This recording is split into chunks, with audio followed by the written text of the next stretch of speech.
શ્રી ગણેશાય નમઃ. શ્રી સપ્તશતી ચંડી પાઠ. અધ્યાય ચોથો. ઇન્દ્ર આદિ દેવતાઓ દ્વારા દેવીની સ્તુતિ. અથ ધ્યાનમ. જેમની આભા કાળા વાદળો સમાન છે, જે પોતાના કટાક્ષોથી શત્રુ કુળને ભય આપનારા છે, જેમણે મસ્તક ઉપર ચંદ્રલેખા બાંધી છે, તે 3 નેત્રવાળા, તથા જેમણે પોતાના હાથમાં શંખ, ચક્ર, કૃપાણ તથા ત્રિશૂળ ધારણ કરેલ છે અને સિંહ ઉપર સવાર છે, તથા 3 લોકને પોતાના તેજથી પ્રકાશિત કરે છે, તથા સિદ્ધિની ઈચ્છાએ દેવતાઓને જેની સેવા માટે વીંટળાઈ વળ્યા છે, એવા જયા નામના દેવીની હું ધ્યાન કરું છું. ઋષિ બોલ્યા, યુદ્ધમાં મહાબળવાન, પરાક્રમી, દુરાત્મા મહિષાસુરને તેના સૈન્ય સાથે ચંડિકા દેવીએ હણ્યો, એટલે દિવ્ય દેહધારી સર્વદેવે જેઓની ગરદન કૃતજ્ઞતાવશ દેવીને નમસ્કાર માટે નમી રહી છે, તથા જેના રોમાંચો હર્ષથી પુલકિત થયા છે, તેઓ દેવીની ઉચ્ચતમ વાણી વડે સ્તુતિ કરવા લાગ્યા. દેવીની વર્તમાન મૂર્તિ સર્વદેવોની તેજોમય શક્તિના સમૂહરૂપ છે, જેથી સ્વશક્તિથી સફળ જગત વ્યાપી રહ્યું છે. સગળા દેવો અને મહર્ષિઓ માટે જે પૂજવા યોગ્ય છે, તે ભગવતી અંબિકાને અમે ભક્તિપૂર્વક વંદન કરીએ છીએ. દેવી, અમારું કલ્યાણ કરો. દેવીના અતુલ બળ અને અનુપમ પ્રભાવનું સંપૂર્ણ વર્ણન કરવા માટે હજારો મુખવાળા શેષનાગ, વિષ્ણુ ભગવાન, બ્રહ્મા અને મહાદેવ સરખા પણ સમર્થ નથી. તે ચંડિકા દેવી આખાય જગતનું પરિપાલન કરવા અને દુષ્ટોના ભયનો નાશ કરવા માટે પ્રતિબંધ રહો.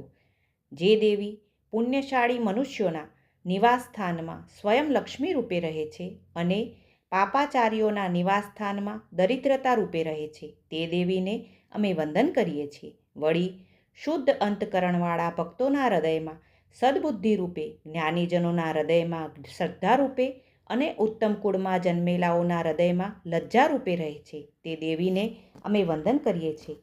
હે દેવી, તમે આ વિશ્વનું પાલન કરતા રહો. હે દેવી, આપનું રૂપ સર્વોત્કૃષ્ટ હોવાથી બધા જ અસુરો અને દેવગણાદિઓથી પણ મન વડે ચિંતન કરી શકાય તેવું છે.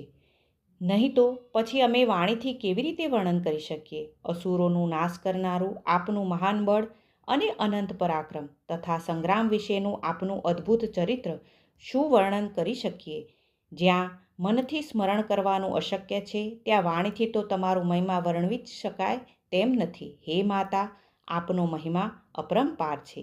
હે દેવી, તમે સંપૂર્ણ જગતની ઉત્પત્તિની, સ્થિતિ અને પ્રલયના કારણભૂત છો. સત્વ, રજ અને તમો એ 3 ગુણો તમારામાં હોવા છતાં તમે બધા દોષોથી મુક્ત છો. સ્વયં હરિ અને હર વગેરે દેવો પણ આપના માયા સ્વરૂપનો પાર પામી શકતા નથી. આપ અંતથી રહિત સર્વના આશ્રયરૂપ છો. આ સમગ્ર વિશ્વ આપના જ અંશ સ્વરૂપે છે. આપ અવ્યક્તાકૃતા સ્વરૂપે આદિ પરા પ્રકૃતિ છો. હે દેવી, સર્વે યજ્ઞોમાં જેના ઉચ્ચારણથી સર્વદેવોને તૃપ્તિ થાય છે, તે સ્વાહા સ્વરૂપે તમે છો. પિતૃશ્રાદ્ધમાં જે શબ્દ ઉચ્ચારણથી પિતૃગણોની તૃપ્તિ થાય છે, તે સાધન સ્વરૂપે સ્વધા તમે જ છો. હે દેવી, આપ મુક્તિના કારણ સ્વરૂપ છો. આપનું ચિંતન થઈ શકે નહીં તેવા મહાવ્રત સ્વરૂપ છો. જેણે ઇન્દ્રિયોને કબજે કરી છે, અથવા તો જેના કામ, ક્રોધ જેવા દોષો નાશ થવા પામ્યા છે, અને તત્વને જ સારરૂપ માનવાવાળા, મોક્ષની અભિલાષા રાખનાર મુનિઓ અને પરમ વિદ્વાનો જેનું નિત્ય ચિંતન તથા સ્મરણ કરે છે, તે ભગવતી પરાવિદ્યા તમે જ છો. હે જગદંબા, આપ જ શબ્દ સ્વરૂપ છો. અત્યંત નિર્મળ, પવિત્ર અને ઉજ્જવળ જ્ઞાનના ભંડાર સમા ઋગ્વેદ, યજુર્વેદ તથા જેમાં સંગીતાત્મક સમુદર મનોહર પદોને શ્રેષ્ઠ રીતે ગૂંથીને રચેલા સામવેદના આધારરૂપ વેદત્રયી ભગવતી તમે જ છો. હે ભગવતી, તમે 6 ઐશ્વર્ય, જ્ઞાન, શક્તિ, બળ, વીર્ય, વૈભવ અને તેજથી યુક્ત છો. આ વિશ્વની ઉત્પત્તિ અને પાલન કરવા માટે જ આપ પ્રગટ થયા છો. આપ જ આ સમસ્ત જગતની ઘોર પીડાનો નાશ કરવાવાળા છો. આમ સંસારની પ્રવૃત્તિ ચાલુ રાખવા માટે સર્વ જગતની 3 પ્રવૃત્તિ સ્વરૂપે આપ જ છો. હે દેવી, સર્વશાસ્ત્રોનો તત્વબોધ કરાવનારી મેઘ સ્વરૂપ સરસ્વતી તમે છો. તેમજ દુર્ગમ ભવસાગરેથી જ્ઞાનોપદેશ દ્વારા તારનારી સઢ અને શુકાન વગરની નૌકારૂપ તમે જ છો. તમારે કોઈનામાંથી આસક્તિ નથી. મધુ કૈટભની શત્રુ અને ભગવાન વિષ્ણુના હૃદયમાં વસનારા ભગવતી લક્ષ્મી રૂપે તથા જેના મુકુટમાં ચંદ્રમા શોભી રહે છે તે મહાદેવજી દ્વારા સદા સન્માનિત અર્ધાંગના ગૌરી સ્વરૂપે તમે જ છો. હે દેવી, નિર્મળ હાસ્યથી શોભતું આપનું સુંદર મુખ પૂર્ણ ચંદ્રને પણ લજાવનારું અને ઉત્તમ સુવર્ણની ક્રાંતિને ઝાંખું કરનારું અત્યંત રમણીય હોવા છતાં પણ મહિષાસુર તે જોઈ મુક્ત થવાના બદલે ક્રોધિત થઈ ગયો અને આપના ઉપર પ્રહાર કર્યો તે આશ્ચર્યની વાત છે. અને એથી પણ વધુ આશ્ચર્ય તો એ વાતનું છે કે મહિષાસુરના વર્તનથી આપનું એ જ સૌમ્ય મુખ ક્રોધથી ભરેલું ભ્રુકુટથી ભયંકર લાગતું ઉદયકાળના ચંદ્રબિંબ જેવું જોઈને મહિષાસુરે પ્રાણનો ત્યાગ કેમ કર્યો નહીં? એ જીવતો કઈ રીતે રહી શક્યો?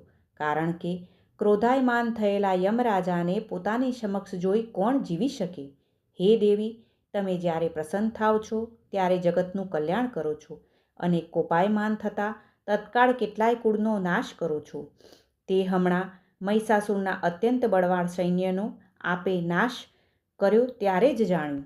સદા કલ્યાણ કરનારા અને સર્વે સુખ આપનારા હે દેવી, જેમની પર તમે પ્રસન્ન થાવ છો તેઓ પોતાના પદ ઉપર સન્માનિત થાય છે, તેમને ધન તથા યશ મળે છે, તેમનો ધર્મ ક્યારેય શિથિલ થતો નથી. સુપુત્ર, સેવક, સાધ્વી સ્ત્રીથી સમૃદ્ધિવત થઈને તેઓ કૃતકૃત થાય છે. હે દેવી, આપની કૃપા થતાં પુણ્યશાળી પુરુષો પ્રતિદિન અત્યંત શ્રદ્ધાપૂર્વક સર્વ પ્રકારના ધાર્મિક પુણ્યકર્મો કર્યા કરે છે અને એ શુભ કર્મોના ફળરૂપે સંપૂર્ણ જીવન સુખમાં પસાર કરી મરણ સમયે સ્વર્ગના અધિકારી બને છે.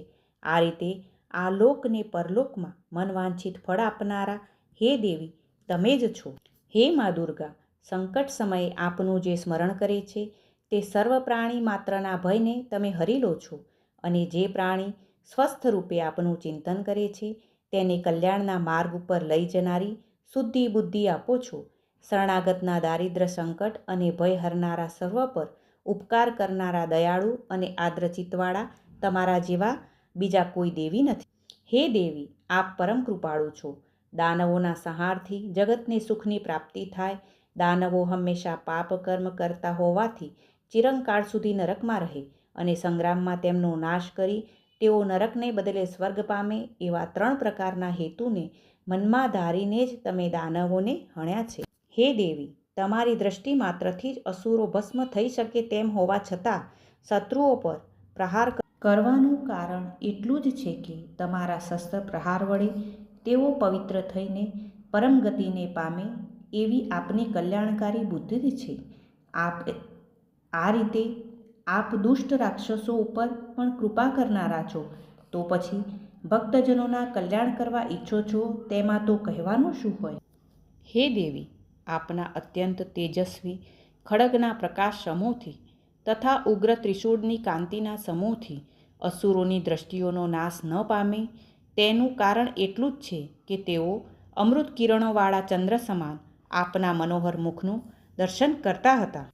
હે દેવી, તમારું શીલ દુરાચારી મનુષ્યોના દુષ્ટ આચરણનો નાશ કરનારું છે. આપના રૂપનું ના તો ચિંતન કરી શકાય છે કે ના તો કોઈ અન્યની સાથે એની તુલના કરી શકાય. તમારું બળ, પરાક્રમ પ્રચંડ શક્તિશાળી અસુરોનો નાશ કરવાવાળું છે. આ રીતે તમે શત્રુઓ પ્રત્યે પણ દયા જ પ્રગટ કરો છો. હે વરદાન આપવાવાળા દેવી, તમારા પરાક્રમની ઉપમા 3 લોકમાં કોઈને આપી શકાય તેમ નથી. શત્રુને ભય ઉત્પન્ન કરનારું પરંતુ અત્યંત મનોહર આપનું રૂપ બીજે ક્યાંય જોયું નથી. આપના ચિત્તમાં તો કૃપા જ છે, માત્ર યુદ્ધ સંગ્રામમાં શત્રુઓ પ્રત્યે નિષ્ઠુરતા છે. હે માતા, તમે યુદ્ધભૂમિમાં દુષ્ટ દૈત્યોનો નાશ કરી 3 લોકનું રક્ષણ કર્યું છે. અમે જે ઉન્મત્ત અને દુષ્ટ દૈત્યોના ઉત્પત્તિથી ભય પામતા હતા તેમના સંગ્રામમાં નાશ કરીને તેમને સ્વર્ગે પહોંચાડ્યા છે અમારા ઉપર ઉપકાર કરનારા હે દેવી, અમે તમને નમસ્કાર કરીએ છીએ. હે દેવી અંબા, તમે તમારા ત્રિશૂળ અને ખડગથી અમારું રક્ષણ કરો. ઘટનાના તથા ધનુષ્ય દોરીના ટંકારે શત્રુઓથી અમારું રક્ષણ કરો. હે દેવી ચંડિકા, તમે પૂર્વ, પશ્ચિમ, ઉત્તર, દક્ષિણ દિશામાં ત્રિશૂળ ગુમાવીને અમારું રક્ષણ કરો. હે દેવી જગદંબા, ત્રણેય લોકમાં આપની સૃષ્ટિ તથા સ્થિતિ કરનારા સૌમ્ય મોહક સ્વરૂપો તથા સંહાર કરતા ભયંકર સ્વરૂપો જે વિચરી રહેલા છે, તે સર્વ પ્રકારના સ્વરૂપોથી અમારું તથા સમગ્ર ત્રિલોકનું રક્ષણ કરો. હે દેવી અંબિકા, તમે તમારા કમળ સમાન કોમળ હાથોમાં હંમેશા જે ખડગ, ત્રિશૂળ, ગદા અને ધનુષ્ય વગેરે જે આયુધો ધારણ કરો છો, તે આયુધો વડે અમારું સર્વત્ર સર્વદા રક્ષણ કરો. આ રીતે દેવતાઓએ ભગવતી જગદંબા દુર્ગાની સ્તુતિ કરી અને પછી નંદવદનમાં ઉત્પન્ન થયેલા દિવ્ય પુષ્પો વડે તથા સુગંધયુક્ત ચંદનના અનુલેપન વડે એ જગત માતાનું પૂજન કર્યું.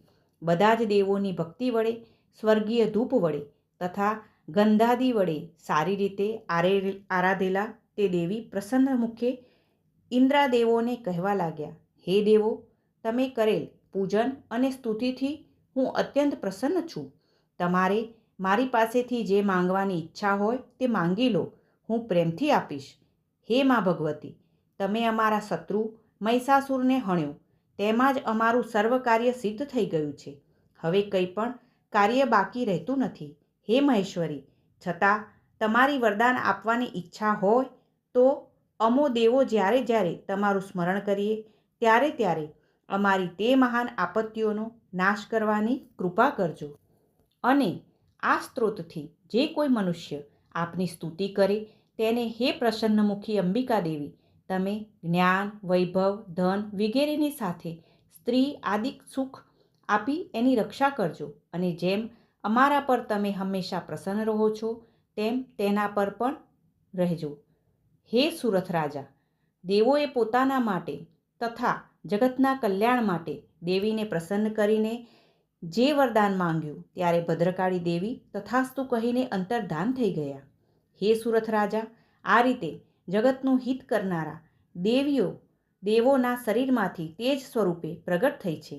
જે કાર્યો અને પરાક્રમો કર્યા આ બધું મેં તમને કહી સંભળાવ્યું.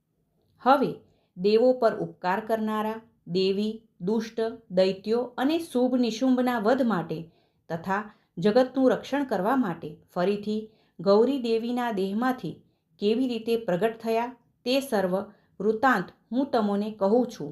તે હે સુરથ રાજા, તમે એકચિત્તે સાંભળો. શ્રી માર્કંડેય પુરાણે સાર્વણિકે મન્વંતરે દેવી મહાત્મે સકાદિન્તુ નિર્માત ચતુર્થોધ્યાય, શર્કાદી સ્તુતિ નામનો ચોથો અધ્યાય.